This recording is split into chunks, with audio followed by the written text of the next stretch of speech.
So we really like to focus on what we're working on is this approach. There's going to be local programs, but we're not a statewide program in our own. It's really, we are bringing the resources here and the educational opportunities and the templates so that those local folks can run with whatever resources they want. Similarly to Colorado, I imagine very similarly to Montana, the state is a large place with lots of different types of folks, lots of different personalities and beliefs and different folks who this program is not going to be directly relatable from one location to another.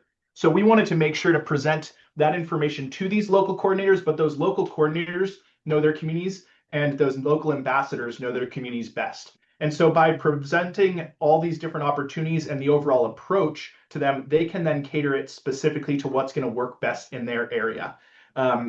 So we really wanted to continue to emphasize, we're emphasizing the approach, continuing to educate about that, offering support, but those local coordinators are really the ones who need to go through that process to develop their own program, and it's going to look drastically different from location to location, as I'll get into in a minute with kind of our two pilot programs. So I like this slide because the question I always get or almost always get first is, oh, is this a replacement for Firewise USA? No, as Laura mentioned, it's something that can be a complementary approach or program to work with those existing programs, but also Firewise USA is not for everybody. We understand that there's certain communities where Firewise USA might not work. Similarly, there's certain communities where Firewise USA might work and the ambassador approach might not work. It's just another tool in the toolkit, but really the focus on the ambassador approach is how to engage those residents and how to keep them engaged and how to ensure that you're continuing to build up that capacity within those communities.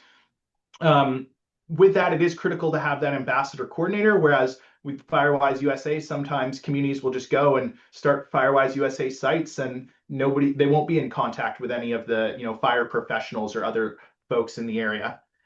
Really, the goal of the ambassador approach is engagement, I would say, versus the goal of Firewise USA is that recognition. And so with that, the engagement, it's a wide range of engagement. It's really about any aspect of that fire adapted communities wheel. It's not just that reducing structural ignitability. I've had ambassadors and coordinators that really only want to focus on evacuation. That's still of benefit. If they just want to focus on smoke readiness, that's still of benefit. There's a wide range of things that they can do in this whole fire adapted communities world that might not directly align with Firewise USA, but still has those benefits.